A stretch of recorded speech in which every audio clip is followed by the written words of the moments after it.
स्वागत है आज की नई कहानी में। जिसने चैनल को सब्सक्राइब नहीं किया वो सब्सक्राइब जरूर करें। उत्तर प्रदेश की राजधानी लखनऊ में एक अधिकारी की बेटी से गैंगरेप का सनसनीखेज मामला सामने आया है। पीड़िता एक बड़े अधिकारी की बेटी होने के साथ बड़े कॉलेज की छात्रा है। किंग जॉर्ज मेडिकल कॉलेज में मेडिकल चेकअप कराने गई लड़की को वहां के चाय विक्रेता ने झांसे में लिया और फिर सामूहिक दुष्कर्म की घटना को अंजाम दी। जानकारी के अनुसार पीड़िता केजीएमयू में इलाज कराने गई थी और उसके पहले वहां बाहर एक चाय की दुकान में चाय पी। चाय विक्रेता सत्यम को उसने अपना मोबाइल चार्जिंग को दिया।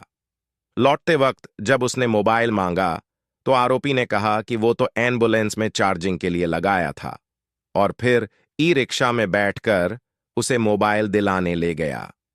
मोबाइल मिलने के बाद उसने लड़की को घर तक छोड़ने के लिए दोस्त की कार में बैठने का ऑफर दिया, जो पहले से उसकी साजिश में शामिल थे। इसके बाद तीनों ने उसी कार में गैंगरेप की वारदात को अंजाम दिया। वजीरगंज से आईटी चौराहा और फिर आईटी चौराहे से बाराबंकी सफेदाबाद तक 7 घंटे तक आरोपियों ने गैंगरेप की वारदात को अंजाम दिया। फिर उसे मुंशी पुलिया के पास छोड़कर फरार हो गए। आरोपियों में एक निजी एम्बुलेंस संचालक और 2 लोग मेडिकल कॉलेज के पास चाय का ठेला लगाने वाले हैं। आरोपियों के पास से पीड़िता का बनाया गया वीडियो भी मिला है। मोबाइल चार्जिंग के बहाने उन्होंने उसे हवस का शिकार बनाया। राजधानी लखनऊ में गैंगरेप जैसी बड़ी वारदात को लेकर हरकत में आई पुलिस ने कार्रवाई की। जानकारी के अनुसार 5 दिसंबर को गोमती नगर निवासी युवती को स्टेशन के पास से बहला फुसलाकर ले गए चौक के 3 लड़के साथ ले गए थे। उसके बाद युवती के साथ राजधानी लखनऊ में गैंगरेप जैसे बड़ी वारदात को अंजाम दिया गया। प्रकरण में 5 दिन बाद रविवार को एफआईआर लिखी गई और फिर तत्काल आरोपी गिरफ्तार किए गए। वजीरगंज थाना क्षेत्र के केजीएमयू हॉस्पिटल के सामने 4 दिन पूर्व सामूहिक दुष्कर्म की घटना का लखनऊ पुलिस ने खुलासा कर दिया है। डीसीपी पश्चिम लखनऊ राहुल राज ने कहा, युवती केजीएमयू में इलाज करवा रही थी। केजीएमयू आने के दौरान बाहर चाय का स्टॉल लगाने वाले सत्यम से उसकी जान पहचान हुई। मोबाइल चार्जिंग के बहाने से गाड़ी में उसके साथ गैंगरेप किया गया। सत्यम, असलम, सोहेल पर गैंगरेप का आरोप लगा है। तीनों आरोपियों को वजीरगंज पुलिस ने गिरफ्तार कर लिया है। रेप की घटना को अंजाम देने के बाद पॉलिटेक्निक चौराहे पर युवती को आरोपियों ने छोड़ ढा था। पीड़िता के पिता लखनऊ में बड़े पद पर तैनात हैं। कैसे चाय वाले के चुंगल में फंसी पीड़िता रिपोर्ट के अनुसार जब पीड़िता चाय की दुकान पर गई तो उसने सत्यम से मोबाइल चार्ज करने को कहा। इस पर सत्यम ने पास में खड़ी एम्बुलेंस में मोबाइल चार्ज में लगाने को कहा। यह सब साजिश का ही हिस्सा था। पीड़िता ने एम्बुलेंस में मोबाइल चार्ज में लगा दिया और बाहर इंतजार करने लगी। इतने में ड्राइवर मरीज लाने की बात कहकर एम्बुलेंस लेकर चला गया। इसके बाद सत्यम ने प्लानिंग के तहत पीड़िता को एम्बुलेंस तक ले जाने की बात कहकर गाड़ी में बिठा दिया। उन्होंने पीड़िता को धोखे से नशीला पदार्थ खिला दिया। इसके बाद बेहोशी की हालत में चलती कार में उसके साथ बारी बारी से गैंगरेप किया।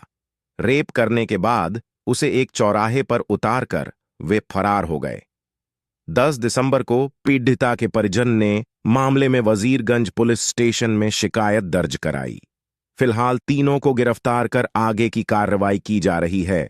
डीसीपी पश्चिम राहुल राज ने बताया कि आरोपी सत्यम, सुहेल और असलम ने साजिश रचकर वारदात को अंजाम दिया। पीड़िता के मोबाइल फोन की बैटरी डिस्चार्ज हो गई थी। उसने चाय की दुकान पर काम करने वाले सत्यम को यह समस्या बताई तो उसने सामने खड़ी एम्बुलेंस में मोबाइल चार्जिंग पर लगवा दिया। मोबाइल फोन चार्जिंग पर लगाने के बाद आरोपियों ने साजिशन एम्बुलेंस को वहां से हटवा दिया था। मिन्नतें करती रही पीड़िता। आरोपियों ने धमकाया चलती कार से फेंक देंगे। पीड़ित युवती के अनुसार कार असलम चल रहा था। पीछे की सीट पर सत्यम और सुहेल बैठे थे। दोनों ने उसे बीच में दबा रखा था। कालिका रेस्टोरेंट से खाना पैक कराने के बाद आरोपी गाड़ी बाराबंकी के सफेदाबाद की तरफ ले गए। युवती ने आरोपियों से कई बार छोड़ देने की मिन्नतें की, पर उन लोगों ने उसे चलती गाड़ी से फेंक देने की धमकी दी। सत्यम ने उसका मुंह दबा लिया और सुहेल ने दुष्कर्म किया। फिर असलम ने दुष्कर्म किया। वीडियो बना रहा था सत्यम। पीड़िता का कहना है कि इस दौरान सत्यम वीडियो बना रहा था।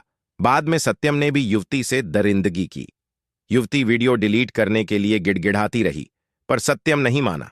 वहीं पुलिस अधिकारियों का कहना है कि वीडियो बनाए जाने की अब तक पुष्टि नहीं हुई है। आरोपियों के पास से मिले मोबाइल फोन फॉरेंसिक जांच के लिए भेजे गए हैं। गुनहगारों को सजा दिलवाकर रहूंगी। उधर पीड़िता ही नहीं, उसका पूरा परिवार सदमे में है। मां बेटी को पल भर भी अकेला नहीं छोड़ रही। कहती हैं, चंद सेकंड को हटी तो बेटी ने आत्महत्या की कोशिश की। इतना कहते कहते वो फफक पड़ती हैं। फिर बेटी को हौसला बढ़ाते हुए कहती हैं, डरो नहीं, हम सब साथ हैं, तुम्हारे गुनहगारों को हम सजा दिलवाएंगे। पर रह रहकर मां की आंखें डबडबा आती। पहले तो पीड़िता की मां ने हमें पत्रकार जानकर कुछ भी कहने से इनकार कर दिया। फिर कहा, आप सभी से आग्रह है कि बेटी का नाम न छापें, क्योंकि हमें उसे इस ट्रॉमा से निकालने में आप सबकी मदद चाहते हैं। इसके बाद वह रो पड़ी।